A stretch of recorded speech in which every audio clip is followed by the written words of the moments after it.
and welcome to The Monster and the Child, where childhood studies and monster studies collide. I am Dr. Kathleen Kellett, and this video is Monstrosity 101, Monsters versus Humans. A lot of people have spent a lot of time trying to define what it means to be a monster, and in some ways, that's a bit of a fool's errand. As one of my favorite monster scholars, American historian W. Scott Poole says, monsters, quote, do not mean one thing but 1,000, end quote. People use the word monster to refer to all sorts of different entities. You've got your classic universal guys, a whole smorgasbord of zombie types, Eldritch Johns like Cthulhu, my Lord and Savior Gritty, and kid-oriented fuzzy friends. And that's just the fictional ones. Except for Gritty, of course, who is very, very real. In everyday language, people use the word monster as a metaphor all the time to describe people who've committed terrible violence or acted cruelly or violated a societal taboo. Any definition of monstrosity is going to be incomplete. It's too big a category, and part of the whole deal of monsters is that they're hard to define. The word carries with it associations of the unnatural, the supernatural, or the uncategorizable. So I'm going to offer a definition in this video, with full knowledge that it's not an all-encompassing definition. For one, it definitely leaves out the friendlier Sesame Street types, and I do hope to make a video about them in the future, both because that's a pretty obvious topic for the monster and the child, but also because in this house we worship at the altar of Jim Henson, now and forever, amen. My definition that I'm going to offer is also indicative of my cultural positionality in the Western world. Human-monster relationships from non-Western cultural contexts can be much more variable than what I'm about to describe. Hopefully another future video topic. But I do think that the definition I'm going to give is useful because it ties together a lot of different monster types, and it allows us to see one of the reasons that this category of monstrosity, whether in fiction or in real life, is so powerful and emotionally resonant. So, here is my claim. Monstrosity often functions as humanity's antagonistic opposite. It is the anti-human. What I mean by this is that geographically, physically, or behaviorally, a monster is often imagined as actively against and opposed to acceptable expressions of humanity and human ways of being. Therefore, we can't actually identify what is monstrous without also identifying what is human, and vice versa. So in this approach to monstrosity, a monster can't exist in isolation. Take Godzilla. In the 1954 original Japanese film, Godzilla is a prehistoric holdover, essentially a dinosaur that never went extinct. It lived in the deep ocean, only emerging often enough to become a folkloric figure for the local population.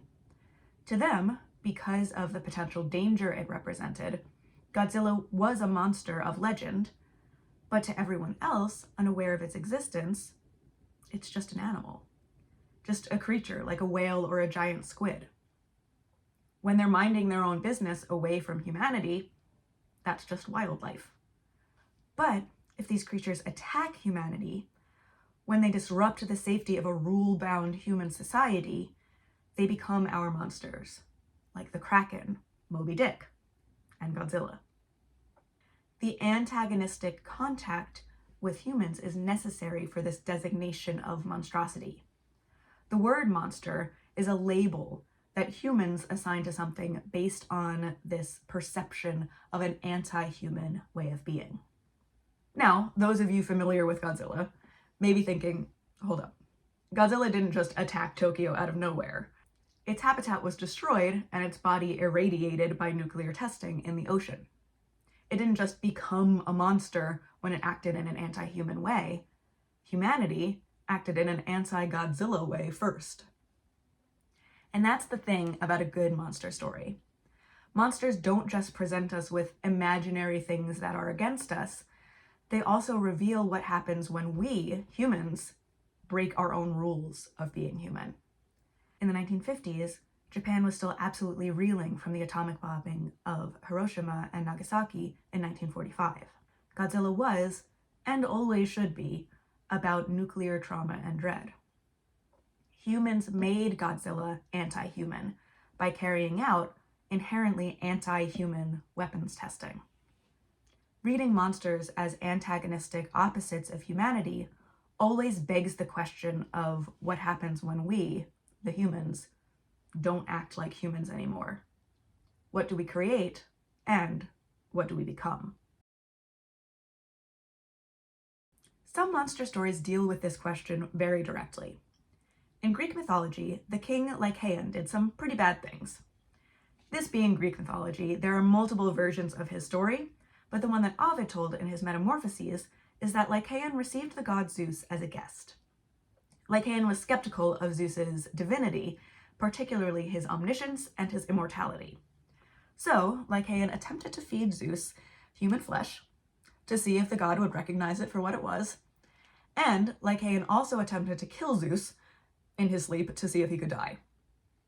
For these crimes, Zeus destroyed Lycaon's home and turned Lycaon into a wolf.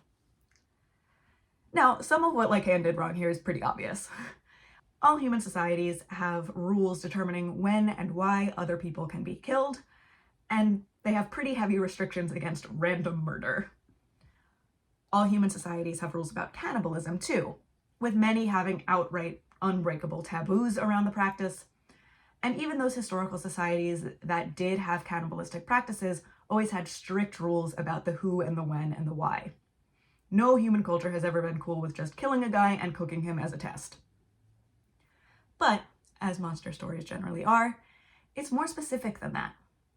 While there is significant overlap in some of the most basic ways that cultures define what makes a proper human, we should always be wary of true universals when discussing societal norms across time and space.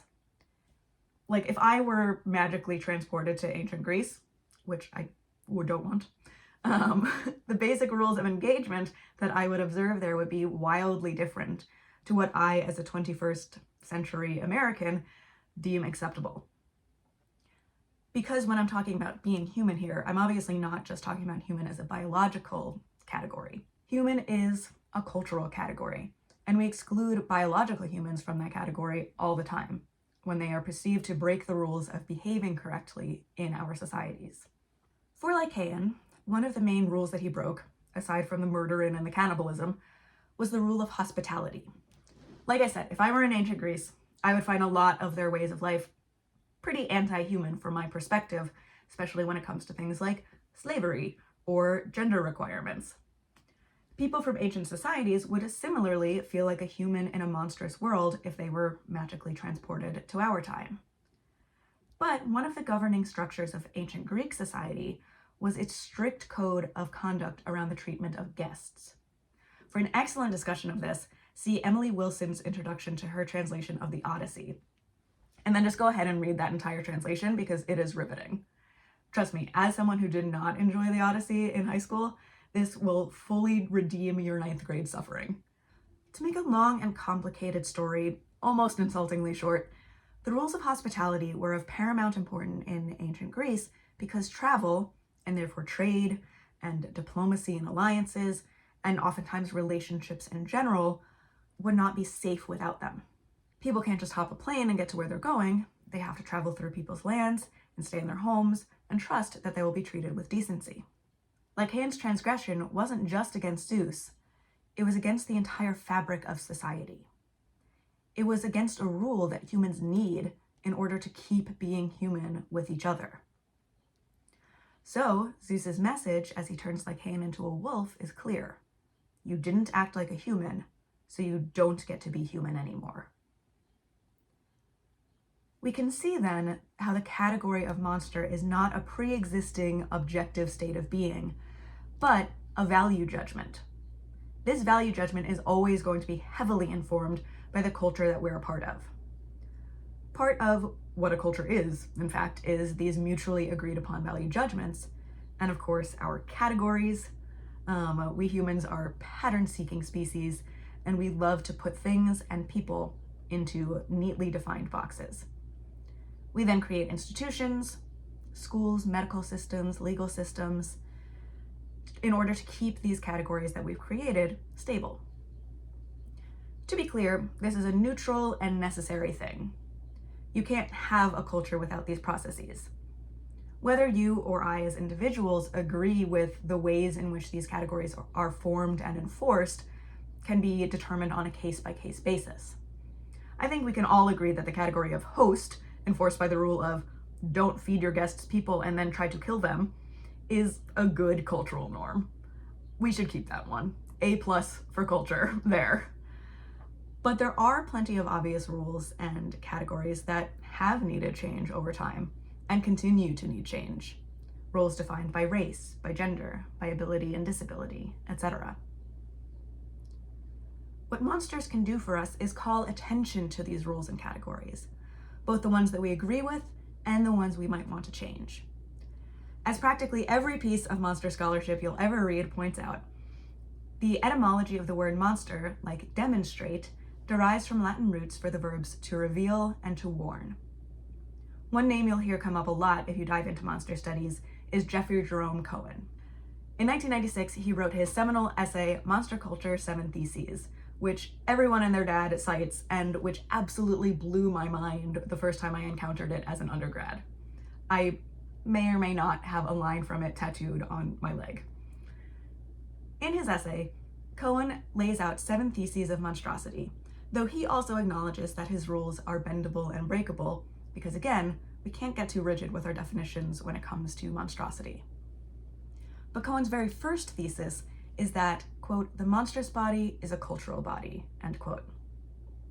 Therefore, in order to understand any given monster, we need to examine it within the context of the specific time and place in which it was first given that label. Cohen argues that every monster, indeed every version of a monster, such as vampires from Dracula to Edward Cullen, each represent anew the, quote, fear, desire, anxiety, and fantasy, end quote, of its specific cultural context. Understanding our collective fears, desires, anxieties, and fantasies is a pretty significant undertaking, I'm sure you'll agree. That's pretty much the mission statement, in one way or another, of humanistic and/or social scientific study.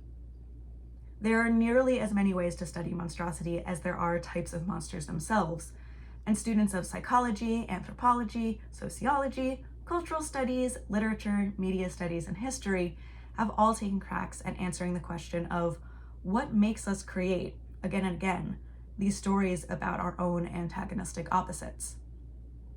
Importantly, scholars are not the only ones who do this. We create and spread and wrestle with monsters in oral tradition, novels, film, theater, political rhetoric, and everyday metaphor. And more on those last two in the last part of this video. The fact that we have so many different voices and ideas and theories in this conversation about monsters is, as far as I'm concerned, a very good thing. Franco Moretti wrote an essay called The Dialectic of Fear, in which he discussed competing and complementary theories of horror fiction like Frankenstein and Dracula. He wound up approaching his analysis with a combination of psychoanalysis and Marxist theory, which was a pairing that he recognized was unorthodox. But he wrote that combining theoretical approaches is justified when dealing with a subject like horror and fear, because fear doesn't just come from one place. He wrote that fear can be, quote, economic, ideological, psychical, sexual, and others should be added, beginning with religious fear, end quote. Therefore, Moretti argues that it is, quote, possible, if not obligatory, to use different tools in order to reconstruct the multiform roots of the terrorizing metaphor, end quote. Like I said before, monsters take hold of our attention and direct it to our cultural rules and categories by breaking them. Most of the time, a lot of these rules and categories are invisible. Our social constructs are the background noise of our society, always there, but not always particularly noticeable unless the noise cuts out and leaves us in silence. But once a monster brings these most important cultural underpinnings to our attention, we should seize the opportunity to understand them by whatever ways of knowing we have available to us. Monsters aren't constrained by boundaries, so our thinking shouldn't be either.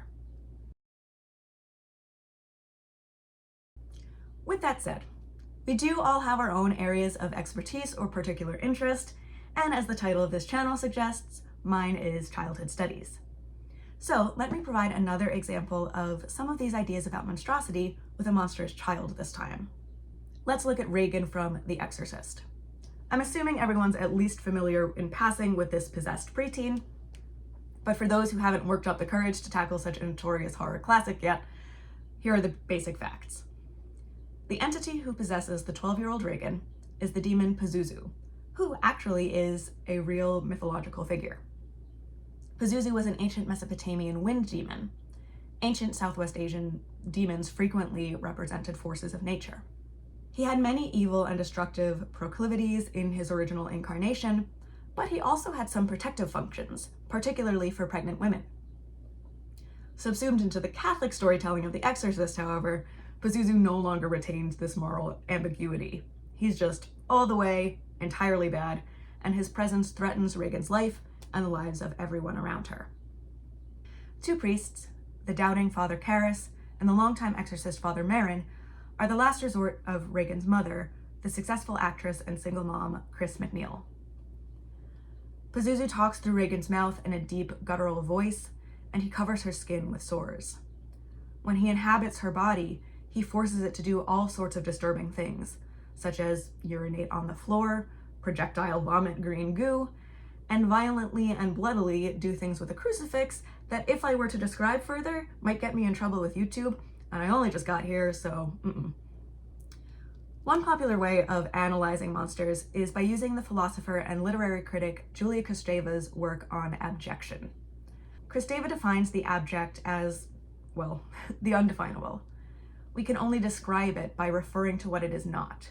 It is not the subject, the self, the ideally stable identity.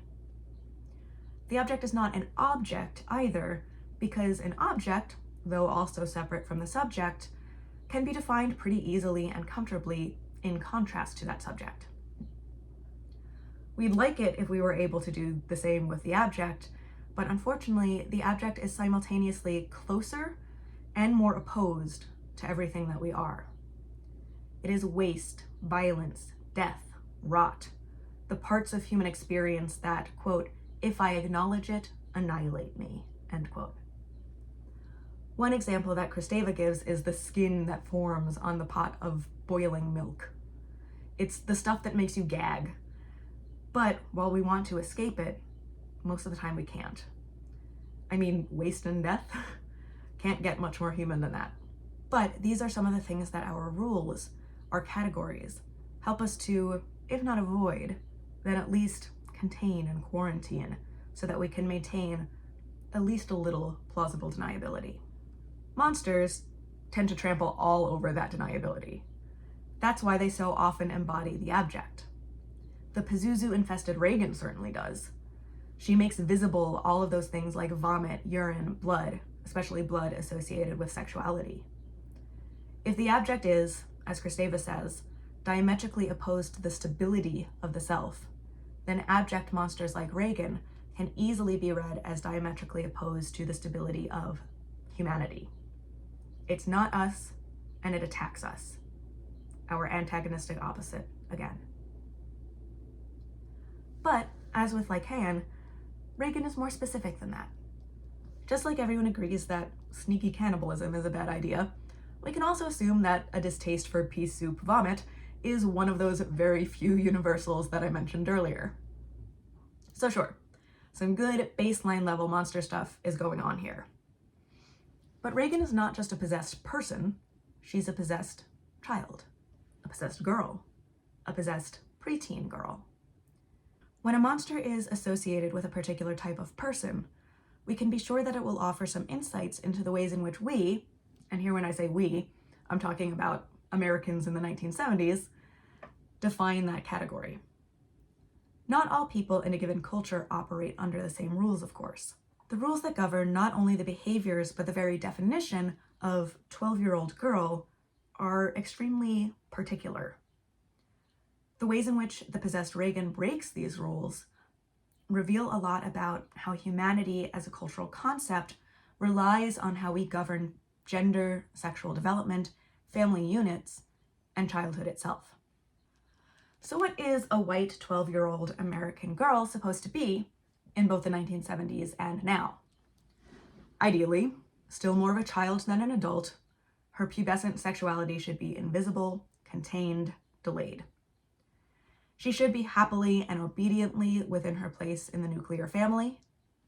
But we've already established that Regan's dad is absent. We can also, of course, read potential indictments of the working, show-busy Chris. Is she performing this category of mother correctly? So we can already see Regan's vulnerability to falling outside of her box, out of her category, out of the definition of humanity.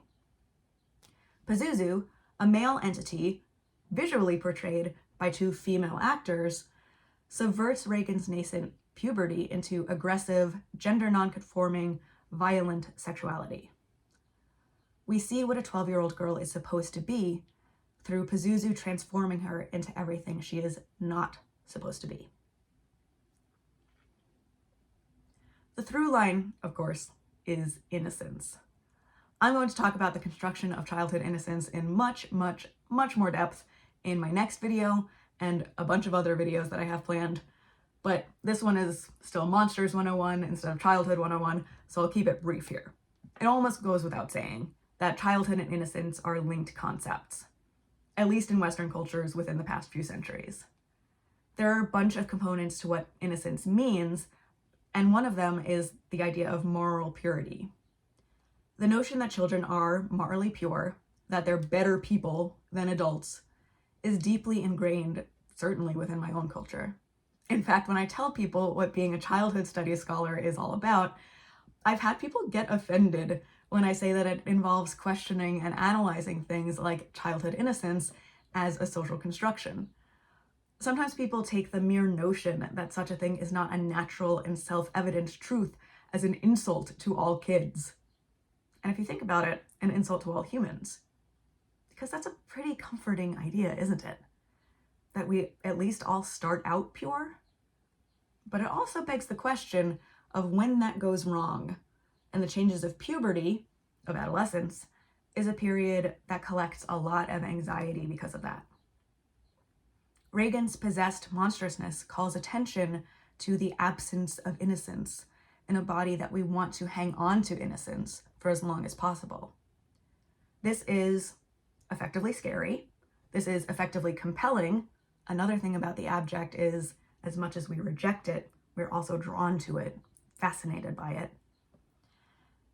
And Regan's monstrosity is absolutely positioned against humanity, antagonistic.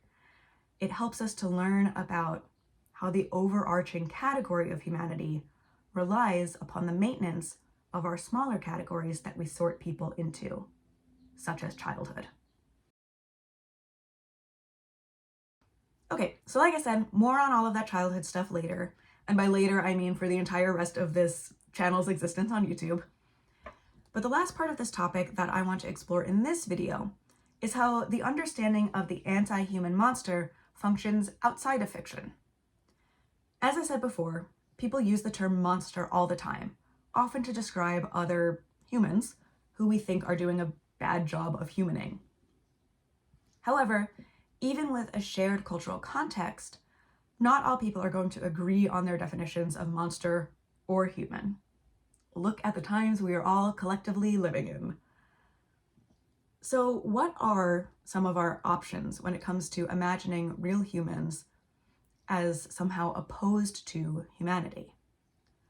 I alluded before to the phenomenon of equating monstrosity with identities and categories that are marginalized in a given culture.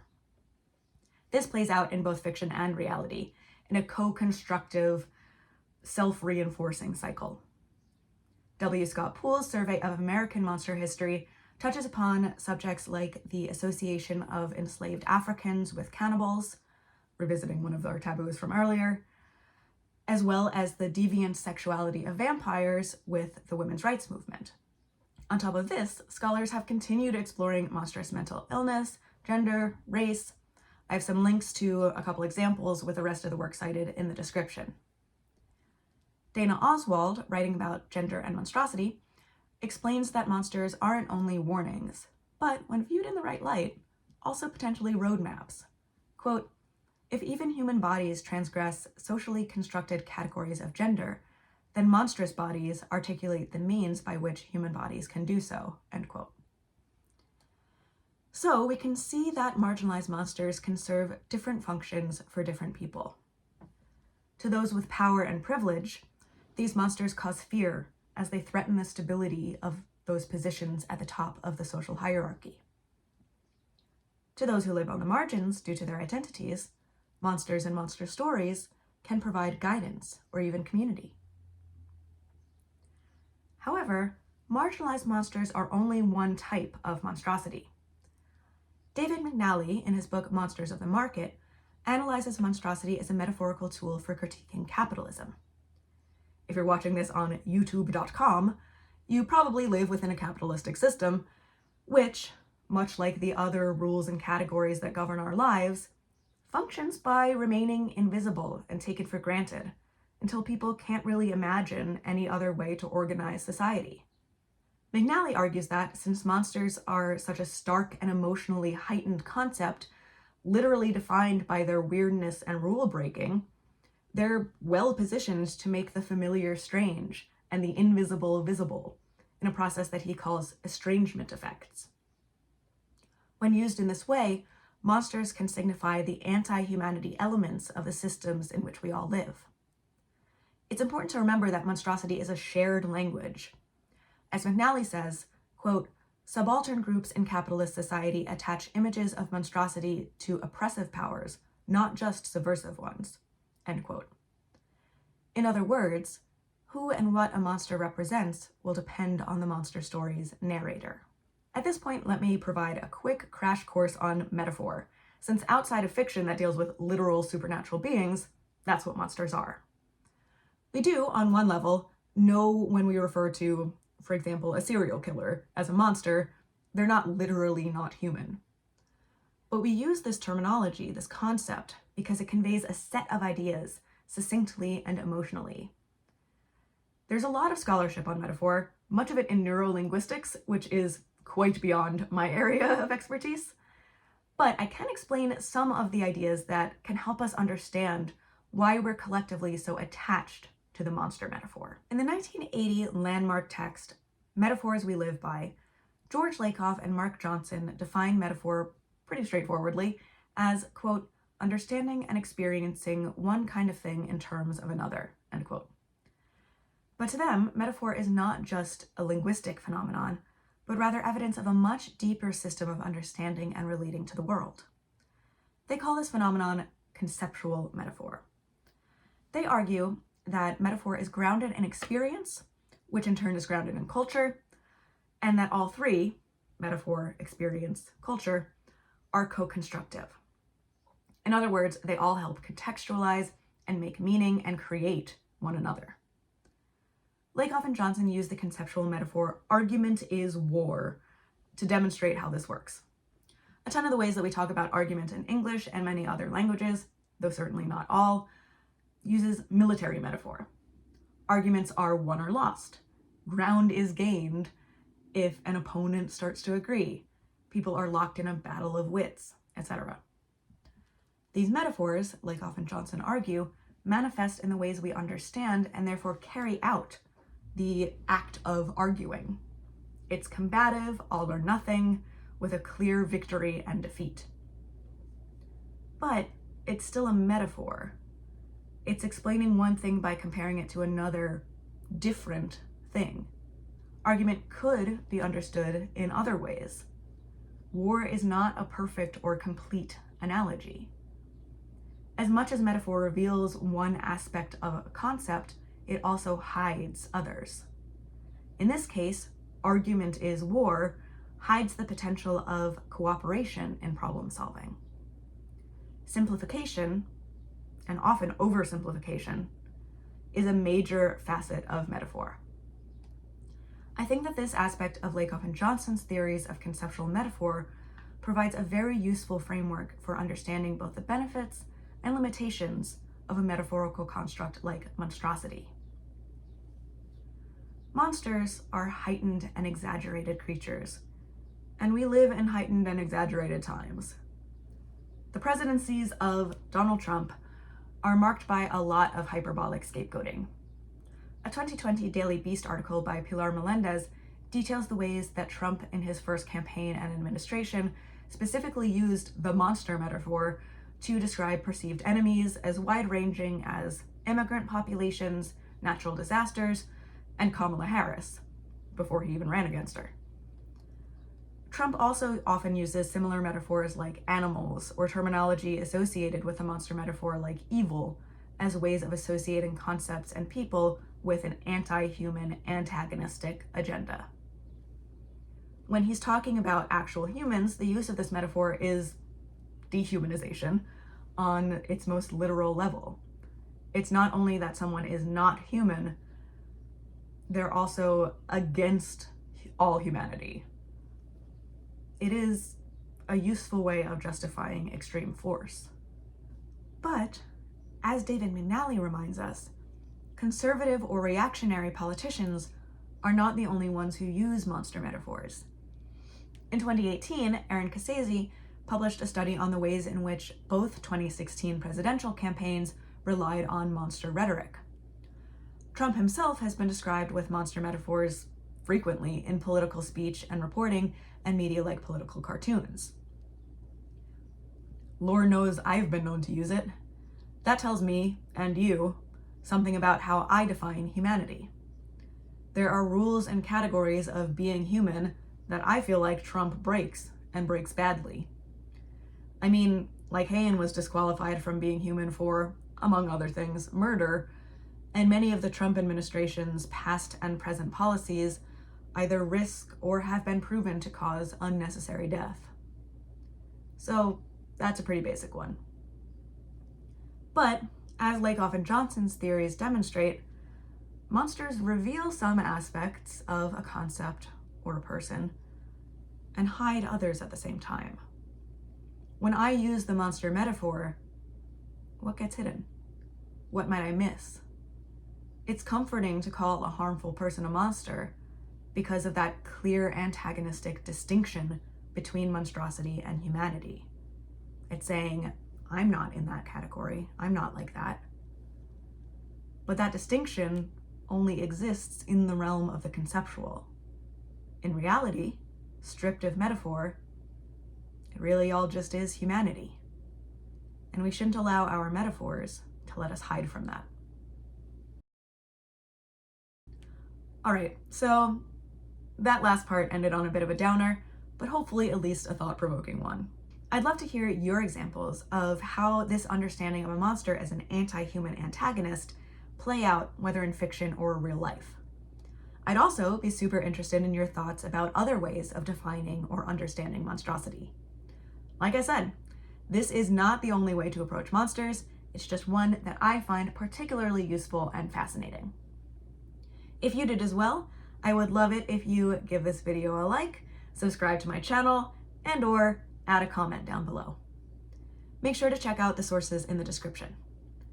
In my next video, I'm going to discuss the roles of monster, victim, and hero within the structure of a monster story and how all of these archetypes depend upon one another to make sense. We're also going to talk more about that pesky figure of the child and how it fits into those three roles as well. But in the meantime, thank you so much for watching this video, and I hope to see you next time for more monstrous food for thought.